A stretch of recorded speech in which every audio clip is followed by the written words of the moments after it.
Hi friends, అందరూ ఎలా ఉన్నారు? అందరూ బాగుండాలని కోరుకుంటున్నాను. అందరికీ తెలిసిన విషయమే ఫ్రెండ్స్, మొహరం అంటే పీర్ల పండుగ అని. అయితే ప్రతి గ్రామంలో కూడా వాళ్ళ సంప్రదాయాల ప్రకారం అయితే ఈ పీర్ల పండుగ అనేది జరుపుకుంటున్నారు. మా గ్రామంలో కూడా నిన్న నైట్ అయితే దస్తగిరి స్వామి సవారి అయితే జరిగిందన్నమాట. మా గ్రామ ఊరి ప్రజలు, తర్వాత పిల్లలు, పెద్దలు అందరూ అయితే ఈ ప్రజలందరూ అయితే స్వామివారి సవారి చూడడానికి అయితే వచ్చారన్నమాట. యాక్చువల్ అయితే మా గ్రామంలో అర్ధరాత్రి సమయంలో ఈ దస్తగిరి స్వామి సవారి అనేది స్టార్ట్ అవుతుందన్నమాట. రాత్రి 1 గంటల స్టార్ట్ అవుతే ఉదయం 8 అయితే సవారి ఎండింగ్ అవుతుందన్నమాట. అయితే పీర్ల పండుగ అనేది చాలా మందికి అయితే ఎందుకు జరుపుకుంటారు అనే విషయం అయితే తెలియదు. దాని గురించి అయితే మనము ఒక 2 ముక్కలు అయితే ఎక్స్ప్లెయిన్ చేస్తాను.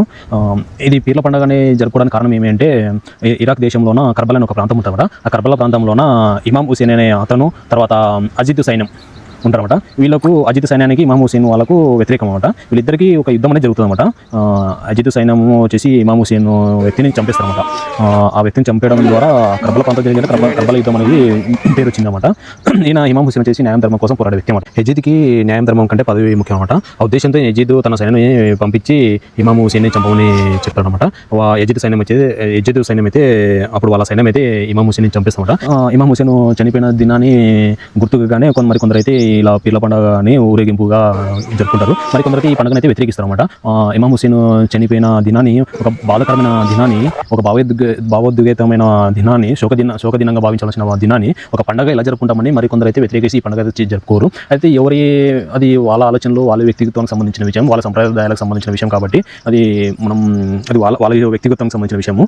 అయితే గత కొంతకాలంగా అయితే కొన్ని గ్రామాల్లో కావచ్చు, సిటీలో కావచ్చు, ఈ మొహరం పీర్ల పండుగ అనేది జరుపుకుంటూ ఉంటున్నారు. అయితే మా గ్రామంలో కూడా అలాగే ప్రతి సంవత్సరం అయితే మొహరం పీర్ల పండుగ అయితే జరుపుకుంటామట. మా గ్రామంలో ఎటువంటి కుల మత భేదాలు అనేవి లేకుండా అందరం కలిసికట్టుగా ఈ మొహరం పీర్ల పండుగ అనేది జరుపుకుంటామట. మీరు చూడొచ్చు, స్వామివారు అయితే పునకంలోకి వచ్చారు.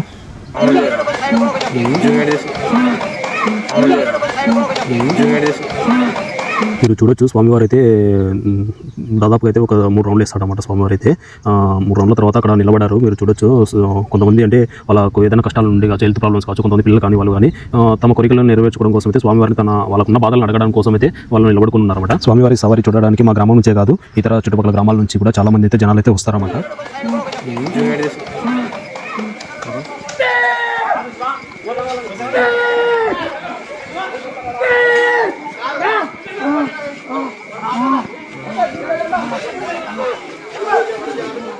మీరు చూడొచ్చు, దస్తగిరి స్వామి వారు శాంతించగానే గోకరమయ్య స్వామికి అయితే పూనకం వచ్చిందన్నమాట. అయితే గోకరమయ్య స్వామి వారి పూనకం అయితే మరొక వీడియోలో అయితే చూపిస్తాను. ఆ వీడియో కూడా చూడండి. మీకు ఈ వీడియో నచ్చినట్లయితే లైక్ చేయండి, షేర్ చేయండి, కామెంట్ చేయండి. ప్లీజ్ సపోర్ట్ చేయండి నా ఛానల్.